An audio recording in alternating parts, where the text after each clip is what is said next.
Boa noite a todos e a todas. Estamos aqui reunidos para mais um encontro do projeto Reflexões Filosóficas.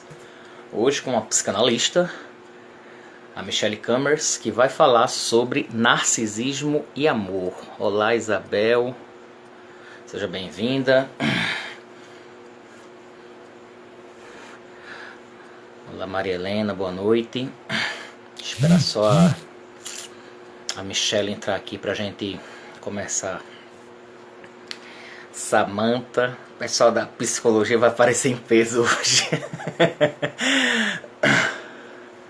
Boa noite, Adriano, sempre presente. Já é a segunda convidada psicanalista que eu tenho aqui. Normalmente são professores de filosofia, né? Mas é a segunda psicanalista e virão mais por aí, né? O doutor Alfredo Simonetti também já confirmou em setembro. Vou fazer uma live com ele. Ele que inclusive há pouco tempo atrás esteve no Café Filosófico, né? Pronto, a Michelle entrou.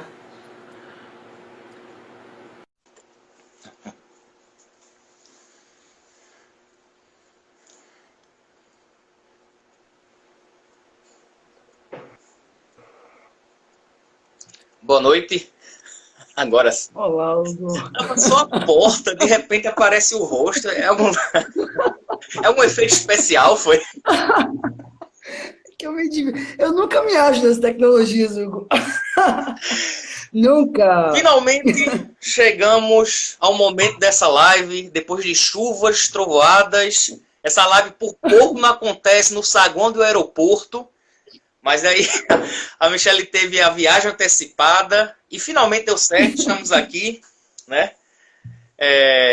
E a Michelle, ela vai nos falar sobre narcisismo e amor.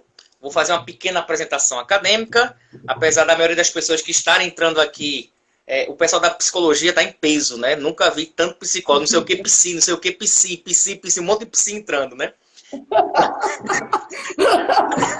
Tu nunca vi tanto, né, Hugo? Então, a minha convidada é a Michelle Cammers. Hugo, só uma pergunta. Tu tem feito as lives com filósofos, pensadores, Eu né, de uma fiz maneira até geral, né? mais professores de filosofia, mas eu fiz com a Alessandra Fortunati, que é psicanalista também. Você é a segunda psicanalista e também eu já fechei com o Alfredo Simonetti, que também vai fazer agora em setembro. Então já são 3, né, da área da psicanálise. Mas eu fiquei impressionada. Tu fez live com a Márcia Tiburi também, Oh, né? eu mandei uma mensagem para ela, ela disse, eu topo, bora fazer? A gente fez. Bem assim, ela com 130 mil seguidores, viu minha mensagem, aceitou e a gente fez a live, né? Deu certo. Claro. Então, a Michelle Cammers, ela é graduada em psicologia, mestre em educação, doutora em psicologia escolar pela USP, mas fez aquele estágio doutoral na França, né? Tem vários artigos publicados, tem 2 livros, né? Por uma nova psicopatologia da infância e da adolescência e desafios atuais das práticas em hospitais e nas instituições de saúde. E o tema que a Michelle sugeriu, então, para explanar aqui para a gente é narcisismo e amor. Michelle, a gente já teve muito contato por WhatsApp, directs, e finalmente a gente está se vendo, né? E finalmente você vai poder falar um pouco desse tema que você escolheu aqui para a gente. Então você tem a palavra, muito obrigado, boa noite. Hugo, primeiro para mim foi uma surpresa, né? Alguém de Pernambuco me convidar para fazer uma live, né? E aceitei com o maior prazer. E acho que o tema ele é muito relevante. Claro que não tem só a ver com a pandemia, né? Mas primeiramente com o momento atual, né? Histórico, político e social que a gente vive. Talvez poucos momentos na história nós vimos tantas demandas de retorno a um certo totalitarismo, demandas de retorno a uma lógica totalitária, né, da busca por um pai todo-poderoso, da busca... Né, e é interessante porque o que esses momentos em que a gente percebe em que há um certo retrocesso, quer dizer, como se aquilo que nós tínhamos até então construído e que de alguma maneira nos balizavam, né, na vida civilizada, no pacto, a partir do pacto civilizatório, a gente viu desmoronar em pouquíssimo tempo. Né? Quer dizer, como se são momentos em que o valor da vida ele passa a ser questionado, né? E aí então me veio, né, interessante, uma propaganda, que na verdade ela, né, eu ia falar brincadeira, porque se trata de uma criança, né? Eu acho que algumas cenas que chocaram o mundo foi a cena do Alan, aquele menino na praia. Vocês lembram aquela foto do menino morto na praia? E é preciso lembrar que naquele momento tinham pessoas que estavam pegando praia, tomando sol na praia, né? E tinha ali, né, no Rio de Janeiro aconteceu uma cena parecida, né? Um corpo na praia e as pessoas jogando vôlei, se divertindo, né? E eu lembrei de uma propaganda, na verdade não é uma propaganda, enfim, é um vídeo eu não sei se é da Unesco, enfim, em que aparece uma menina vestida de pedinte, né, de pedinte na rua, pedindo esmola, e as pessoas passavam por ela e escondiam a bolsa.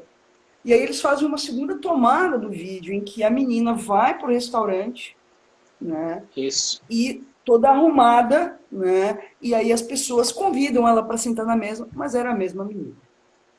Quer dizer, o que isso nos dá pista? Né? Que tem aí uma lógica narcísica que rege e determina as relações sociais. Né? Então, quer dizer, quanto mais...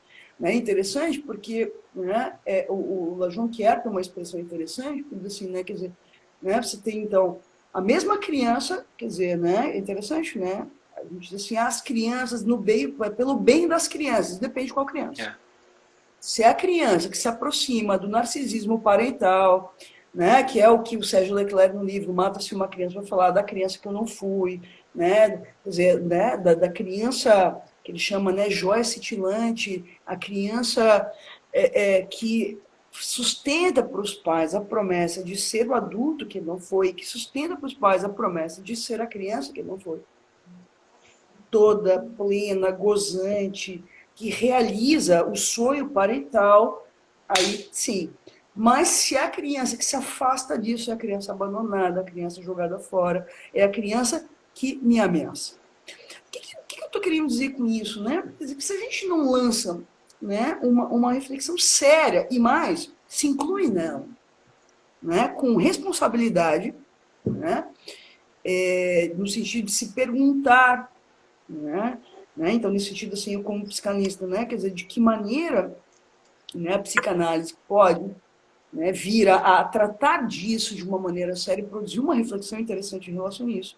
Né, me parece que é um início de um bom caminho. Né? O termo narcisismo, obviamente que quem está assistindo vai lembrar que o termo não é, né, um termo psicanalítico por si só, mas é um termo que ele vem, né, lá dos gregos, né, de um mito muito conhecido chamado o mito de Narciso, em que é interessante porque repete um pouco a fórmula do Édipo, né? Vamos até o oráculo, né? Vamos até o oráculo perguntar se, né? E é interessante a pergunta da mãe de Narciso se ele teria vida longa, né? E o oráculo diz, ele vai ter vida longa dependendo de uma coisa, se ele não conhecer a si mesmo. E é curioso porque, né? Então, ele era muito cobiçado, Narciso, extremamente cobiçado pelas ninfas, e tem uma ninfa em específico que se apaixona enlouquecidamente por ele, a ninfa Eco. E a ninfa Eco, então, tem o seu amor negado, né? E aí a gente poderia pensar, né? Quer dizer, os efeitos de despedaçamento e de desmonte narcísico de alguém quando tu vê o seu amor recusado por um outro, né? Negligenciado, negado por um outro, e então Eco decide fazer uma vingança. Ela consulta e aciona a Nêmesis, se eu não me engano, e pede uma vingança, e a vingança é, então, que Narcísico se apaixone profundamente por alguém e tenha o seu amor negado, né?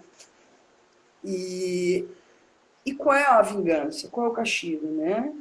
Que ele então se apaixona por a sua própria imagem, né? E é curioso porque, né, quer dizer, eu já vou tratar disso psicanaliticamente falando, agora estou só falando do mito, né? Mas, quer dizer, e é preciso lembrar quem era Narciso, né? Narciso era um solitário, sozinho, quer dizer, alguém que estava muito pleno, né? Na sua própria condição, né? Quer dizer, como se era alguém que não precisava de ninguém, alguém que não, enfim, que não tinha laço com o outro, né?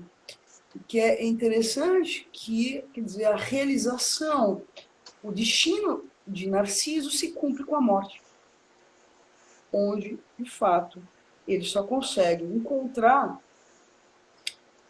né, a sua outra metade, porque aqui eu estou retomando também toda a formulação grega acerca do amor, já para lançar a mão dos dois temas, quando então, quer dizer, né, o sujeito é dividido, e quando ele sofre por essa operação de divisão, ele então passa a vida tentando reencontrar o objeto perdido, ou como a gente fala em psicanálise, ou a sua outra metade, né? Que a gente poderia pensar, quer dizer, que o reencontro, psicanaliticamente falando, com essa outra metade, ou, né, o encontro com o objeto perdido seria a realização da morte. Freud, a partir dessa premissa, eu vou indo, tá, Hugo? Tu já viu live minha, eu vou falando, não me preocupam, eu não preparo, eu leio umas coisas, mas eu vou falando. Tenho certeza que ninguém vai reclamar. Que já botaram de coração aqui. Sério, a Michelle falando para mim é poesia, então pode ter certeza que ninguém vai reclamar disso, não. E aí, é interessante, Hugo, porque, né, o Freud vai formular o conceito de pulsão de morte para falar dessa busca, desse reencontro com o objeto supostamente tido e perdido, né? Porque o que seria o encontro com o objeto perdido, se não o encontro com aquilo que me completa? Quer dizer, aquilo que me deixa pleno. Aquilo, quer dizer, então seria, quer dizer, quase o encontro com o gozo absoluto. E o que seria para Freud, quando ele vai formular, ali no capítulo 7, de interpretação dos sonhos, quando ele vai pouco a pouco formulando uma teoria sobre o aparelho psíquico na sua obra, o que ele vai falar? Que justamente o psiquismo, ele se institui, né, por uma tensão. Quer dizer, então, o psiquismo se institui por uma marca entre o antes e o depois, que a gente poderia dizer, quer dizer, pela própria operação de presença e ausência materna, que vai instituindo um antes e um depois, produzindo o que Freud vai chamar de traços minêmicos. Isso está no capítulo 7 da interpretação dos sonhos, no capítulo do Pente. Tá? Bom, interessante porque o que seria um narcisismo? Quer dizer, e mais, como é que o Freud vai construir o conceito, ou construir o conceito de narcisismo na sua obra? É interessante porque, se a gente for fazer uma investigação um pouco mais aprofundada na obra freudiana, a gente poderia dizer, apesar do texto sobre o narcisismo em introdução ser um texto de 1914, o texto do narcisismo ele já começa a ser desenhado muito antes. E ele aparece na segunda edição dos 3 ensaios sobre a teoria da sexualidade, né? Depois vai aparecer em Totem Tabu, depois aparece no caso Schreber, e ele vai aparecendo em diversos textos, né, em que Freud vai, quer dizer, ele está muito interessado, e mais, como é que a ideia de narcisismo vai aparecer para o Freud? Por que ele começa a se interrogar sobre o narcisismo? Quando ele começa a se interrogar sobre a paranoia, sobre o fenômeno da paranoia, junto com alguns psiquiatras de Zurique.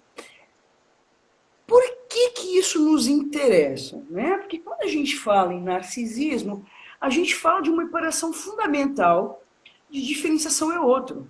Porque é a instituição do narcisismo que vai, de alguma maneira, né, demarcar essa diferença é o outro. Porque, veja, no primeiro momento, né, porque o que acontece no fenômeno da paranoia?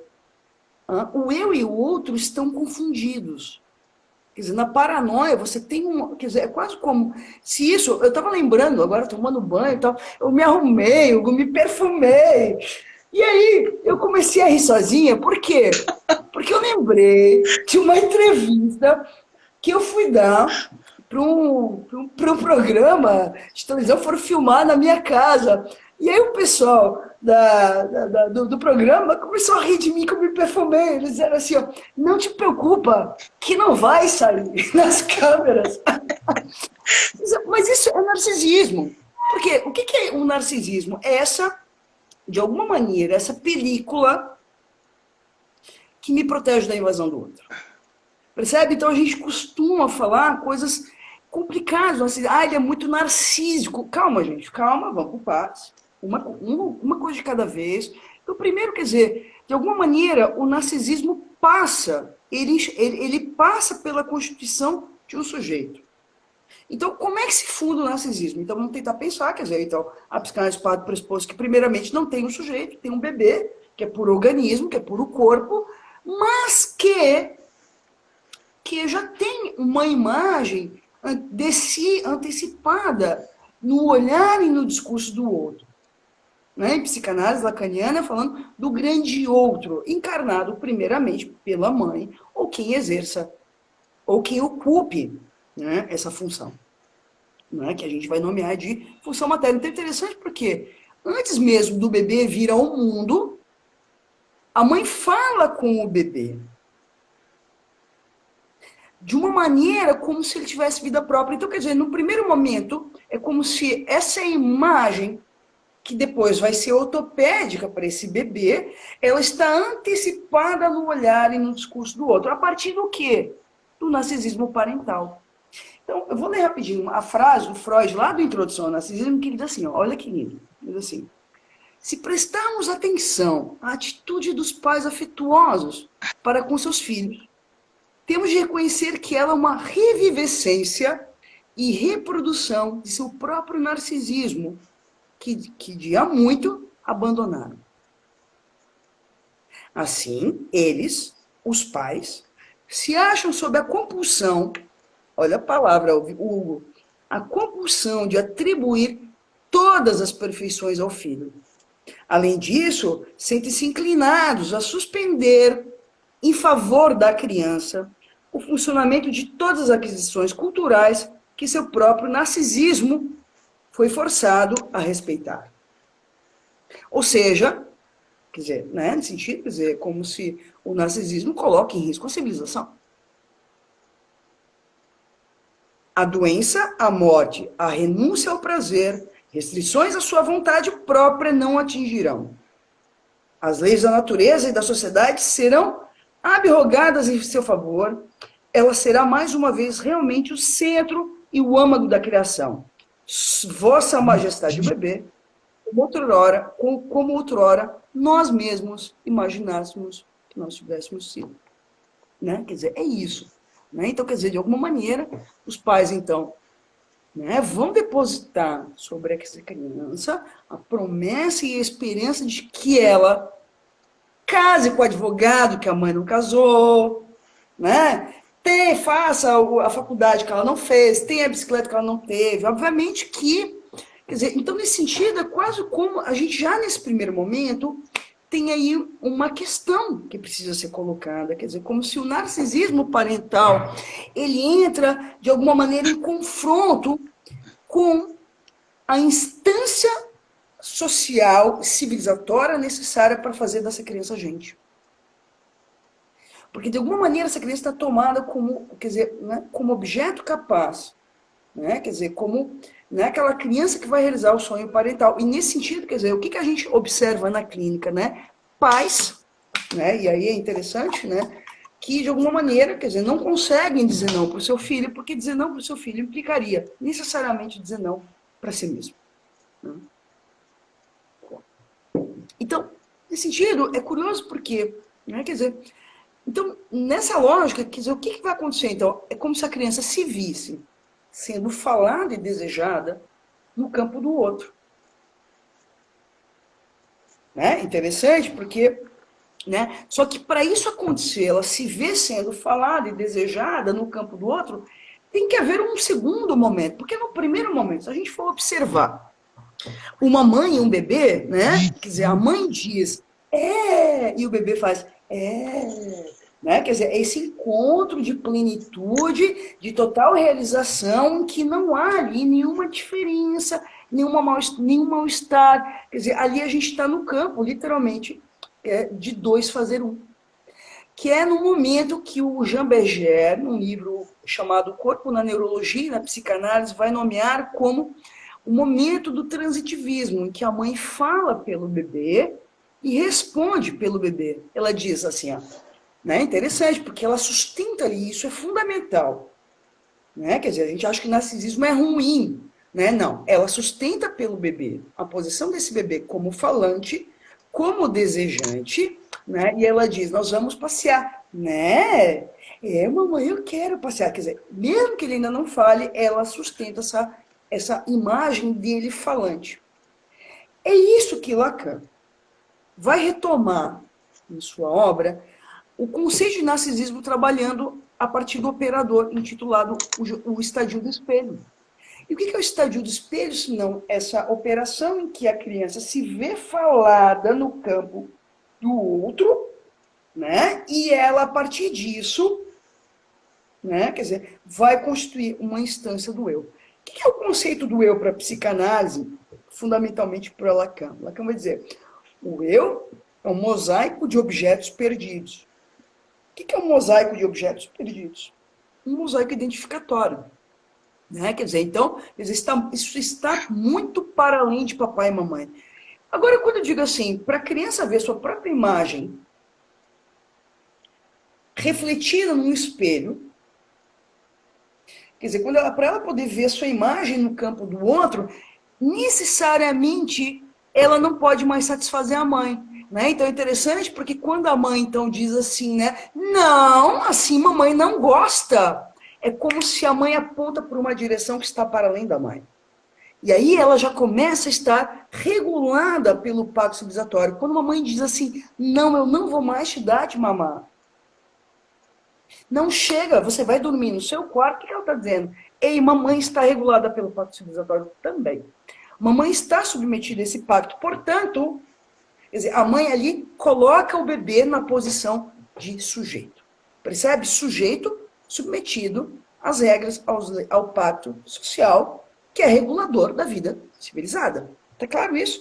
Então, a partir disso, obviamente, que o sujeito vai lançar a pergunta, tá, mas não era tudo na tua vida? Tá, e agora tu quer o que de mim? Retomando a pergunta ali fundamental do estadio do espelho, tá, tu queres o que de mim? E nesse momento, a mãe não responde mais. Ela diz uma coisa, ora diz outra. Quer dizer, o que quer dizer isso, né? O que tu queres? A mãe própria não sabe. Né? Então, é interessante porque aí, quer dizer, na lógica edípica, o que começa a acontecer? Quando a criança começa a perguntar sobre o desejo materno, o que ela encontra? Se a mãe está como mulher na relação, na família, ela, quer dizer, ao se perguntar da mãe como a da mãe do desejo materno, ela necessariamente encontra a mulher como mãe, que para a criança é um enigma. Ou seja, enigma que somente se constitui se a mãe tiver algo para além dela. Então é interessante porque, veja, é o olhar da mãe para outras coisas que lança o olhar da criança para outras coisas. E é muito bonitinho de ver isso nos bebês, quando aí os bebês passam a se interessar pelas outras coisas também. Parece uma antena parabólica. Eles olham para tudo. Num primeiro momento não era assim. Era só a mãe. Num segundo momento, não. O social passa a interessar. O amante da mãe passa a interessar. Não necessariamente precisa ser o pai. O trabalho da mãe passa a interessar. Eu nunca me esqueço uma paciente que conta que ela dizia assim, mãe, onde é que tu vai? Ela dizia, eu vou trabalhar na Caixa. Trabalhar no Caixa Econômica Federal. E a menina imaginava a mãe trabalhar dentro de uma caixa. Quer dizer, o quanto essa memória, né, da mãe saindo, da mãe tendo outras coisas para além dela, quer dizer, marca essa criança. A ponto dela ter essa lembrança muito bem estrada. E, obviamente, que é uma lembrança encobridora que encobre muitas outras lembranças que são fundamentais no processo de análise da paciente. Estou falando isso por quê, Hugo? Veja, para a gente entender que aí, quer dizer, quando a partir desse momento em que a criança vê a imagem de si no campo do outro, o que ela vai fazer? Vai se lançar uma pergunta, o que o outro quer de mim? E é uma pergunta que não se circunscreve exclusivamente em relação à mãe, mas é uma pergunta que ela vai ser levada na vida social afora. Que isso, a gente vai para o social perguntando, tá, o que o outro quer de mim? Então, isso é muito visível na adolescência quando, né, a operação, quer dizer, tanto o Édipo, tanto o Estágio do Espelho quanto o Complexo de Édipo vão se reatualizar em virtude da mudança do corpo, que o corpo muda, obviamente, com a imagem, e a resposta que eu construí na infância para responder quem eu sou no campo do outro não responde mais.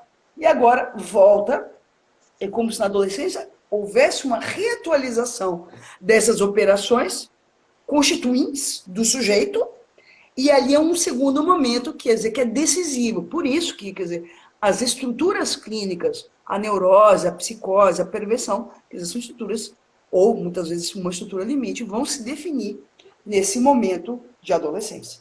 Por isso que, quer dizer, 90% dos surtos acontecem ali. Né? Nesse período, nesse momento. Quer dizer, né? Agora, é muito interessante porque, né, essa fragilidade narcísica que a gente vê na adolescência nos dá um pouco pistas do quanto a gente vira pele e osso. Porque é interessante, olha para um adolescente, Hugo, tenta observar por que ele precisa de tanta roupa. Porque ele está nu, ele está em pele e osso. Então é como se, veja, essa película que eu falo, né, do perfume, do batom, das roupas e tal, né, que isso, assim, de se olhar no espelho, eu sou. Né? O adolescente, quer dizer, ele se olha no espelho, o que ele vê? Ele se vê em frangalhos. Ele se vê literalmente em frangalhos. E para se proteger dessa pele e osso, porque é quase como se aquela imagem, vamos dar um exemplo, que ele construiu na infância, não responde mais para ele quem ele é nesse momento, a pergunta retorna e ele se olha no espelho e é tudo muito estranho. O seio da menina é estranho, a barba do menino é estranha. É quase como, quem botou isso em mim? Quer dizer, olha para o espelho e vê um OVNI. Vê uma coisa de outro mundo. É uma coisa horrorosa. Quer dizer, então, né, a gente que acha bonito, ai, que lindo, os adolescentes. É horrível! É um sofrimento sem tamanho! É de uma dor doída que dói dentro do adolescente. Que dói, que arde, que queima e que muitas vezes destrói. Porque ele não aguenta o tranco. Por isso que, por definição, a adolescência é uma idade de risco. Por quê? Porque é uma idade que é muito, diria, muito propícia a suicídios, passagens ao ato e por aí vai. Né? Quer dizer, de se colocar em risco. Né? Agora, acho que tem um ponto interessante, quer dizer, que é justamente nesse momento de experimentação da própria adolescência, quer dizer, que o sujeito ali, ele está vivendo uma luta de titãs. Que é um pouco deixar de ser objeto que realiza o sonho materno e passar a ter um lugar no social. E aí entra uma questão importantíssima, quer dizer, como de alguma maneira ele se encontra numa encruzilhada que é ou eu realizo o sonho materno, o sonho parental, de ser educado, lavar a louça que a mãe pede, ser obediente, ou, né, então, nesse sentido, quer dizer, de alguma maneira se infantilizar, né, assim, né, sabe aquela coisa, né, filho vai tomar banho, filho vai, quer dizer, quando o social passa a interessar para esse adolescente, necessariamente, Hugo, ele passa a fazer oposição. Porque é quase a encruzilhada, né, que ele se encontra, ela é muito bem discutida no filme Aos 13. Aos 13, literalmente escrito aos 13, tu deve ter visto, Hugo. Em que, quer dizer, ali se coloca um dilema, quer dizer, ou eu, né, quer dizer, me mantenho como objeto, que faço papai e mamãe gozar, ou eu vou pro social. E para ir para o social, necessariamente, eu tenho que fazer uma coisa chamada ruptura geracional, que é literalmente mandar o pai e a mãe a merda. Literalmente. Por que estou usando essa expressão dura? Porque literalmente é isso que o adolescente faz. Né? Então, quer dizer, o que é mandar o pai e a mãe a merda, se não, desculpa a expressão, mas eu estou usando propositalmente essa expressão, porque o que é mandar a merda, se não, quer dizer, vai te catar, quer dizer, é quase como, de alguma maneira, produzir algum tipo de furo nessa grandiosidade parental, de algum tipo de barra, algum tipo de corte. Né? E como é que o adolescente faz isso? Faz isso através dos seus pares, em que através dos grupos, né? Frase engraçada diz assim, velho, a minha mãe é muito louca, cara. Quer dizer, é um pouco isso, assim, sabe? E aí, nessa hora, quer dizer, ele consegue, então, né? Não sem sofrimento, é preciso marcar, diminuir um pouco o tamanho dos pais. Agora, veja que é importante, porque aí, quer dizer, o Jean Piaget vai dizer que a adolescência é justamente o momento da utopia. É o momento de sonhar. E o que é o sonho adolescente, se não o sonho de ter uma vida fora da família, para além da família? Ter uma vida, quer dizer, quase que a minha pergunta é, né, quer dizer, que lugar então, o que eu quero ser quando crescer? Essa é a pergunta adolescente. E a partir disso, quer dizer, né, ele entra no campo da utopia. O que é entrar no campo da utopia se não começar a ter sonhos para além da família? E aí começa, eu quero viajar no mundo, eu quero fazer um intercâmbio, eu quero ser médico, eu quero ser advogado, eu quero ser aquilo. Quer dizer, né, a ideia de sair. Né? Então é interessante, porque o que os pais nessa hora, né, o que os pais vão dizer? Né? Que se produz ali um certo desconhecimento desse filho. Assim, né? Então eles tentam procurar nos amigos quem é a ovelha negra que está levando seu filho para o mau caminho. Né? É sempre o outro, né? Vezes, sem poder reconhecer que é um trabalho de separação necessária desse adolescente. Por que eu estou falando isso, Hugo? Porque, veja, se esse adolescente não faz essa operação de saída da família, de separação dos pais e, portanto, do luto dos pais da infância e do luto da sua condição infantil, da sua condição de criança, que é esse de objeto que faz, né, os pais gozarem, ela fica aprisionada numa lógica narcísica que muitas vezes faz com que alguém não consiga sair de casa nunca. Fica aprisionada numa lógica quase como numa fantasia. Que se eu saio, papai e mamãe não sobrevivem sem mim. Percebe? Se eu saio, a minha mãe morre. E aí o sujeito ele é invadido por fantasias de morte. Se eu me separar de mamãe morre. E eu não suporto a morte de mamãe. Quer dizer, né? Então, acho que tem algo importante, porque a gente está falando, veja, de uma saída da família para o social que é fundamental para aquilo que Hannah Arendt, né? E aqui eu quero retomar um pouquinho o Totem Tabu, para aquilo que Hannah Arendt vai dizer no Entre o Passado e o Futuro, vai falar sobre, no capítulo A Crise da Educação, fundamentalmente, vai dizer assim, o que de alguma maneira é ser um adulto, né? Ela não diz dessa maneira, mas é assumir a responsabilidade pelo mundo. Assumir, então, o que ela vai dizer assim, o que é educar? Educar, né, à medida em que nós amamos o mundo suficientemente a ponto de educar as nossas crianças. Por quê? Porque se nós não educarmos as nossas crianças, o mundo está em risco, não a criança. E eu estou marcando isso. Né? Porque, de fato, quer dizer, quando a educação de uma criança fracassa, o mundo está em risco. O pacto civilizatório está em risco. Então, tomando banho hoje, estava lembrando, uma cena que me deixou profundamente consternada e horrorizada. Vocês devem lembrar, na época da prisão do Lula, ou na época da investigação, eu não lembro exatamente, porque já se passaram tantas coisas horrorosas aí nesse meio tempo. Eu quero deixar claro que não está em questão aqui posição política, de maneira alguma, fazendo uma leitura do que vem acontecendo aí nos últimos tempos. Eu vi cenas de pais dando bonecos. E vi na televisão, isso estava público, bonecos do Lula vestido de presidiário e as crianças com uma faca, despedaçando o boneco, assassinando o boneco. dizer, como se, porque é Lula, vote.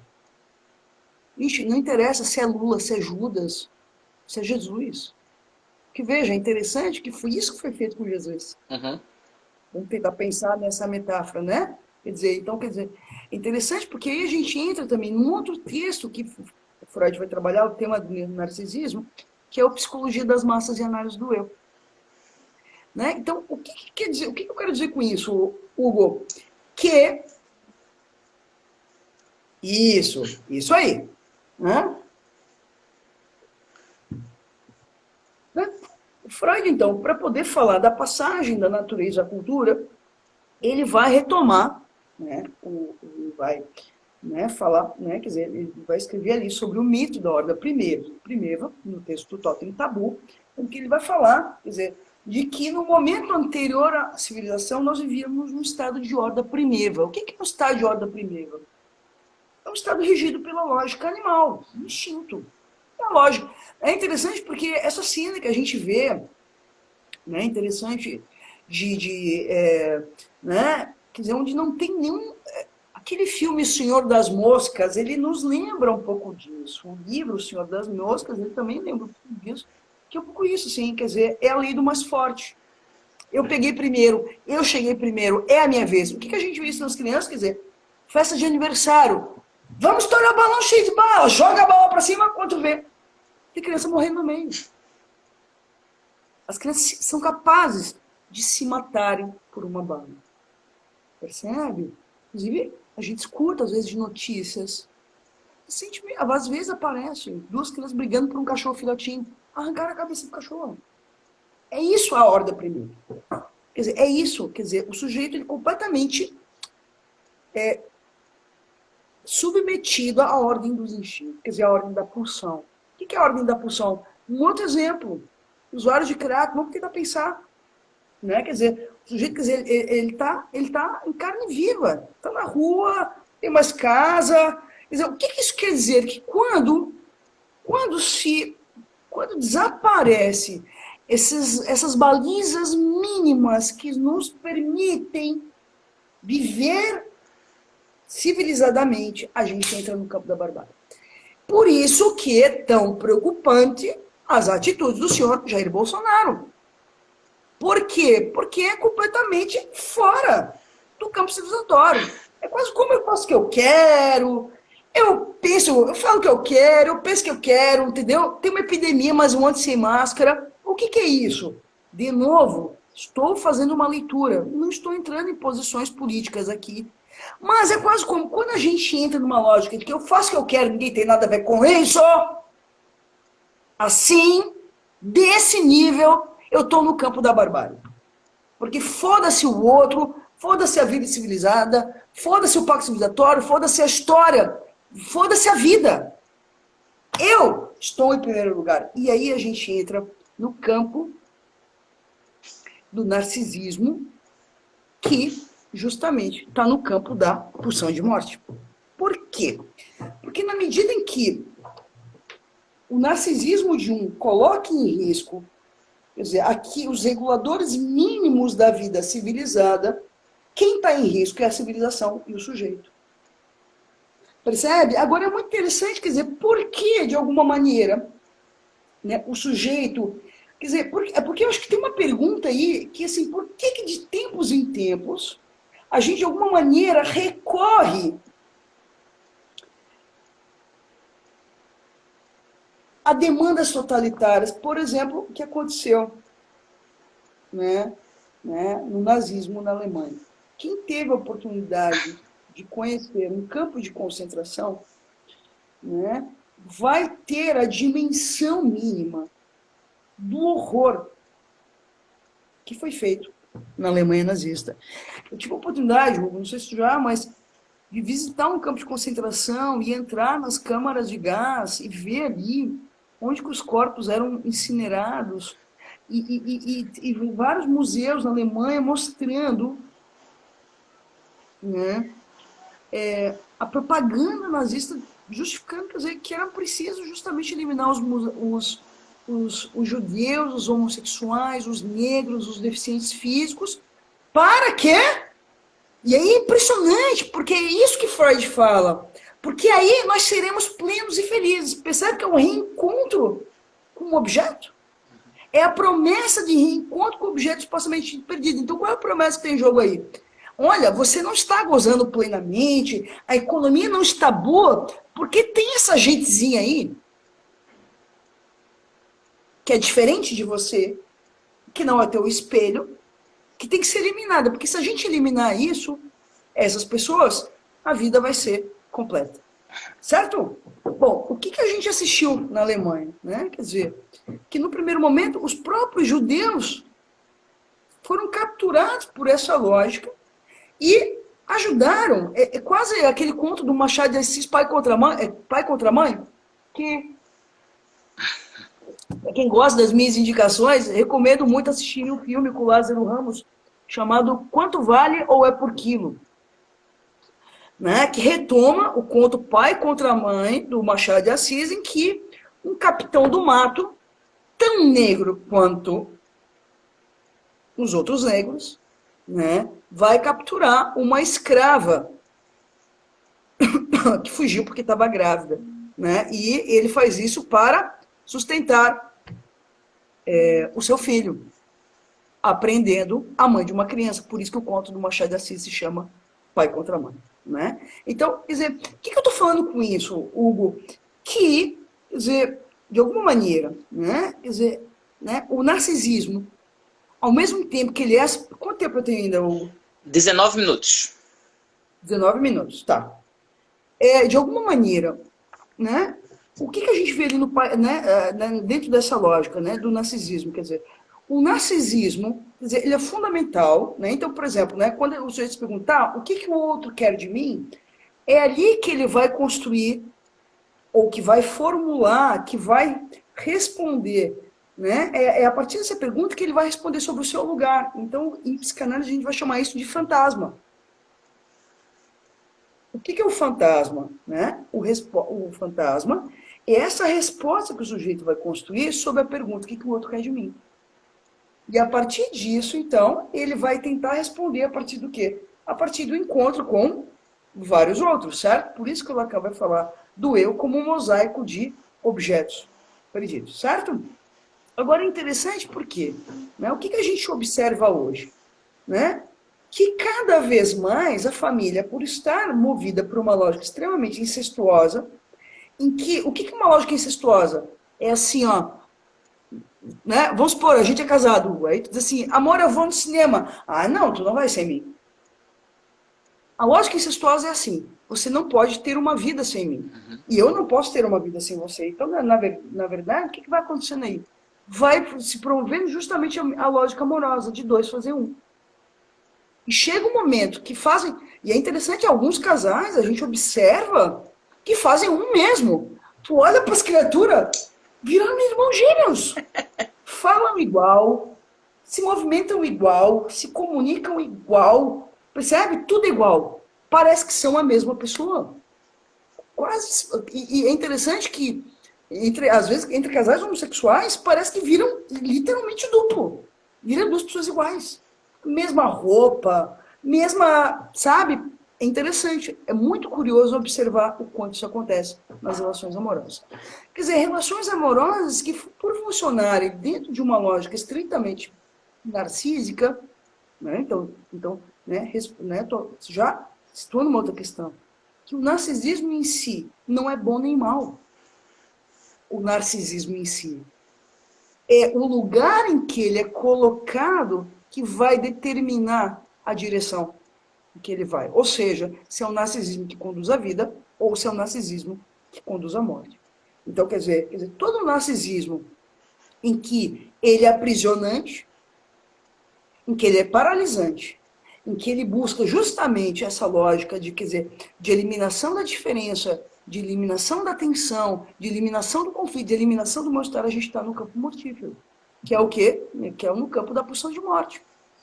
Né? Quer dizer, então o que é isso? O que é o campo da pulsão de morte? É o cara que não sai de casa para não se incomodar. Né? Percebe? Então vou dar exemplos assim, né? O quanto social bota o sujeito de trabalho. O social, quer dizer, ele vem provocar rasuras, fissuras, fraturas no narcisismo do sujeito, mas é isso que põe o sujeito em movimento. É isso que leva a vida, é isso que reconduz e que recoloca cotidianamente o pacto civilizatório. Já vou finalizar com isso e abrir, tá? Agora, o que acontece? Quando o sujeito está aprisionado nele mesmo, né? Vou dar exemplos assim, né? Quer dizer, o sujeito, quer dizer, ele justamente ele começa a evitar o contato social, ele começa a evitar a ida para a vida social para poder se proteger das perguntas e interrogações que a ida para o social poderia colocar em sua vida. Né? Então a gente está aí no campo, quer dizer, é quase como ele vai se fechando, então é quase como uma morte por inanição. É quase um coronavírus psíquico. O sujeito vai deixando de respirar. Percebe? Ele vai deixando de respirar, ele vai deixando de viver. Ele vai se intoxicando com a sua própria imagem. Né? E é interessante porque, quer dizer, agora, quando eu falo do pacto civilizatório, das condições, porque o lugar do narcisismo na cultura, ele não é regido por uma pessoa. Mas ele é regulado, ele é determinado pelo lugar que o pacto civilizatório, o lugar da história, o lugar da vida civilizada tem um determinado momento da história. Percebe? Quer dizer, quando a vida está muito banalizada, quando tudo passa a ser tolerado, eu diria que a vida social passa a ser regulada pelo narcisismo. O que é isso? É aquela cena, né? Se tu me diz não, já te meto um tapa na cara, que o mundo acabou. Quer dizer, a tolerância necessária ao convívio social ela começa a desaparecer. Por quê? Porque nessa lógica de que a fala que aparece na boca de algumas pessoas, né? Essa história aí de preconceito é mimimi, meu amigo. Não é mimimi não, meu amigo. Não é mimimi não. Isso é um regulador. Travou, Michele. Travou. Não sei. A Margot, minha amiga, tá me ligando agora. Peraí. Peraí, cadê eu? Rejeita. Agora. Que ideia me ligar agora, Margot? Ela tá aqui me ligando, perguntando aqui, cadê a live? Alguém responde pra Margot, por favor? Isso, não é possível isso. Cadê a live? Tá no fim da live, ela vai perguntar agora. Ai, gente. Ai. Bom. Diga que ela assiste depois. Margot, daqui a 12 minutos você entra e vê a gravação, tá? Não atrapalhe mais, não. Olha só. Hugo, então, quer dizer, não é mimimi. Porque essas coisas mínimas, quer dizer, quando a gente vai fazendo concessões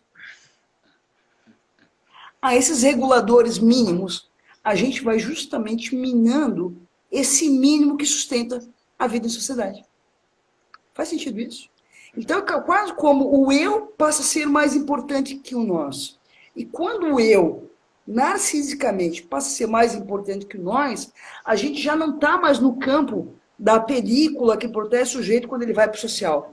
Que é aquela pergunta assim, né? Quer dizer, né? Porque quando eu falo da película, quer dizer, é como se o sujeito, né? Então, ele se arruma, se perfuma, vai para o social de alguma maneira, com uma fantasia do que ele é para o outro. E quando o outro olha, né, ele olha, e é interessante, né? Porque, quer dizer, vou dar exemplos aqui do que é o fantasma, né? O sujeito olha e diz assim, por exemplo, né? Se a gente fizesse uma brincadeira, Hugo, numa fila de alguma coisa, e perguntasse assim, escuta, por que você acha que aquela pessoa está te olhando? Tu imagina que as respostas vão ser muito variadas. Uhum. Né? Então, se perguntar para alguém, vai dizer assim, por que tu acha que ele me... eu acho que tá me paquerando. Para outra pessoa, por que tu acha que ele tá te olhando? Porque eu acho que eu tô gordinha.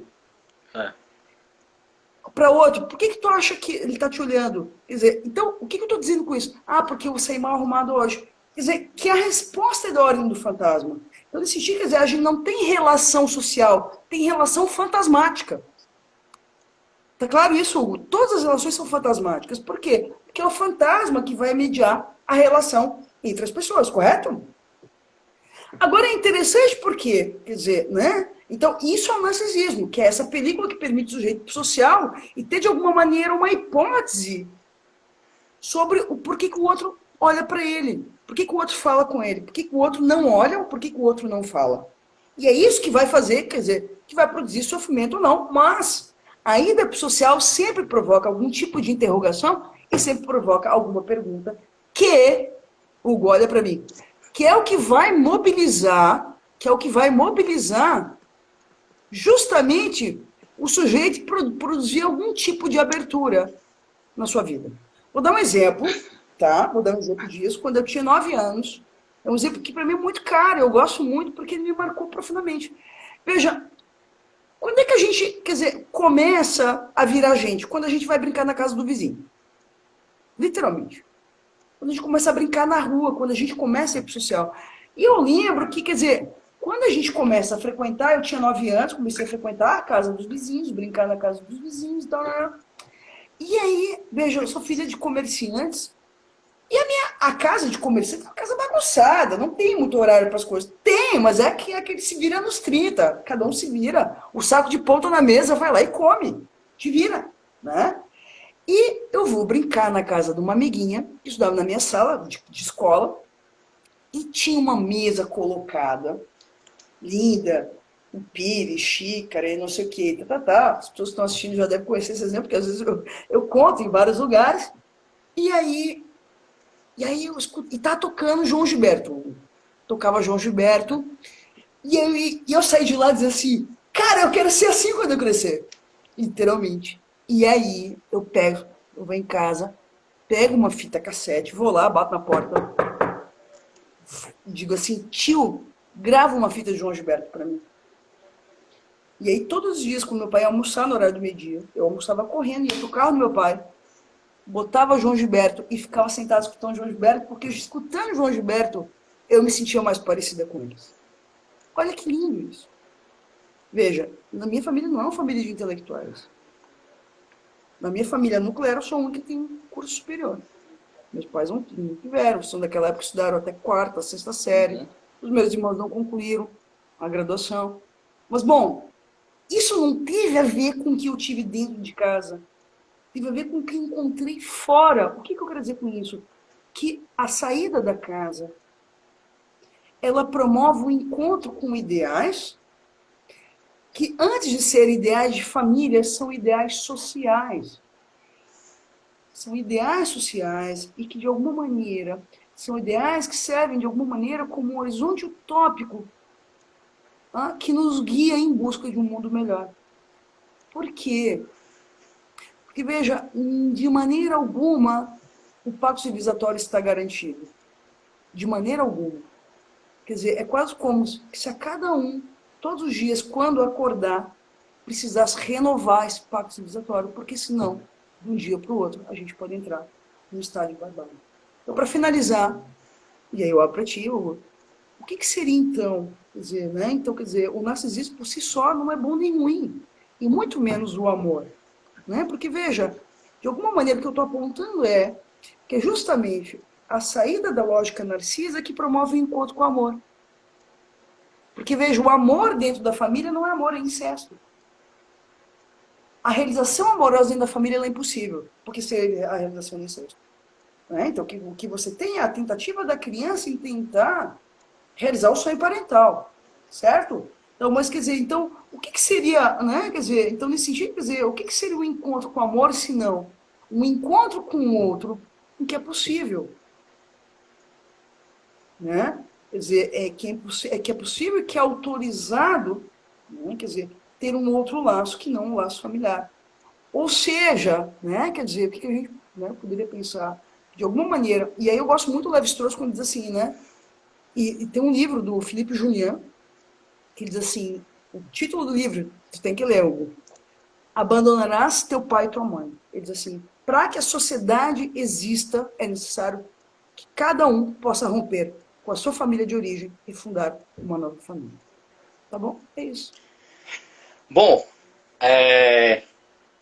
temos pouco tempo. Queria agradecer imensamente as citações que você coloca aqui. Dá para escrever uma dissertação de mestrado, né? Até as pessoas estavam dizendo assim, eu adoro as citações. Ela fala e cita, ela vai citando os autores, né? E as pessoas anotando.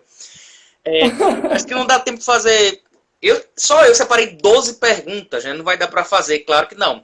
E queria lembrar o pessoal aí, que foi entrando depois, que a live ela vai ficar salva no meu Instagram, no meu YouTube. Vou disponibilizar para a Michelle. Se ela tiver algum tipo de complicação virtual, irei ajudá-la para ela também publicar no canal dela, certo? E aí teve algumas perguntas do pessoal que estava assistindo.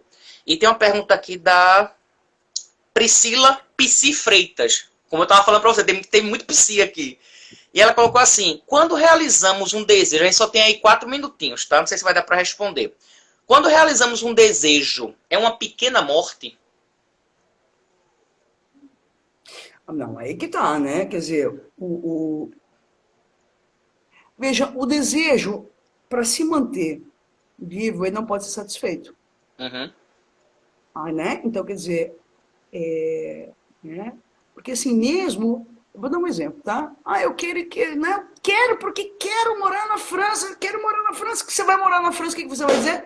Mas não era bem assim.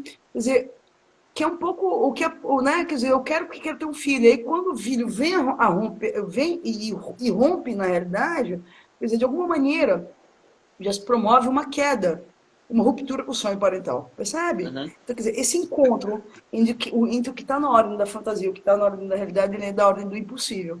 Sempre haverá uma diferença. Então, Priscila, quer dizer, não, o desejo nunca se realiza, tá? Mesmo você querendo, não querendo. Eu vou dar um exemplo, que eu adoro coxinha. Coxinha. É gordo, mas eu gosto. Eu gosto de coxinha de galinha. E aí, em Florianópolis tinha uma confeitaria e tal. Quando eu ia lá, eu ia comer a tal da coxinha, mas era sempre diferente. Nunca era a mesma coxinha, Hugo. Então, isso é um exemplo de que, quer dizer, é impossível o reencontro com esse objeto primeiro. Primeira questão. Segundo, o que a psicanálise vai sustentar? É impossível a realização de um desejo, mas é possível a sustentação de uma posição desejante. Percebe? Porque o que a psicanálise vai assinlar? Que o objeto ele é menos importante, mas quer dizer, o objeto não é o objeto que está em questão, mas o que está em questão é uma posição desejante, e eu acrescento, junto com a Nari, uma posição desejante e responsável pelo mundo e pela vida. Se tem algo que a psicanálise tem a contribuir, o laço social é justamente sobre isso. Porque, veja, quando eu postei hoje à tarde sobre a questão do narcisismo, né, dos analistas, eu diria o seguinte, quer dizer, que não adianta, né, vir aqui em live falar de narcisismo e amor, né, porque assim, quando eu falei numa live anterior sobre o gozo e o amor, quer dizer, o modo como um analista, e amanhã tem a live da função de semelhante com a Rosa Mariotto, que vai ser um arraso também. E na quinta tem com a Escola Beabá também. 3 lives seguidas, todos os dias, eu vou me divertir. Estou aqui dando risada. Mas olha só, que bonito, né? Quer dizer, né? Quer dizer, então não adianta, quer dizer, por isso que a psicanálise vai falar, quer dizer, não adianta, não se trata de falar dessas questões teoricamente, mas de tratar essas questões em sua própria análise.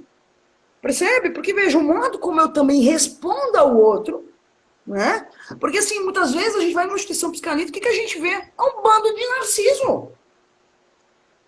Sabe, só falta sair nos cabelos. Quer dizer, então, nesse sentido, quer dizer, também aponta para algo importante, quer dizer, né? Que não é algo, quer dizer, que para poder tratar disso, eu preciso me incluir nisso.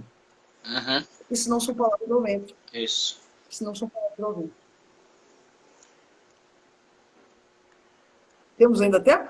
Não, 30 segundos. É só para se despedir mesmo. 30 segundos? É. Então, só para finalizar isso, Hugo, depois tu me liga, a gente conversa. Apareceu o reloginho agora, 27 segundos. Ou a gente faz uma segunda.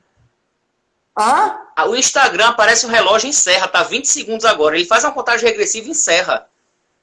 Tá, Se fosse eu, 20, ficaria com bater, 19, mas ele vai né? encerrar Então, já. assim, né, Hugo, só para finalizar, tá? Então a gente, em outro momento, retoma isso, né? Mas eu acho que o fundamental nisso, né, do que eu tentei trazer hoje, tem a ver com, veja, isso que acontece hoje, né, dessa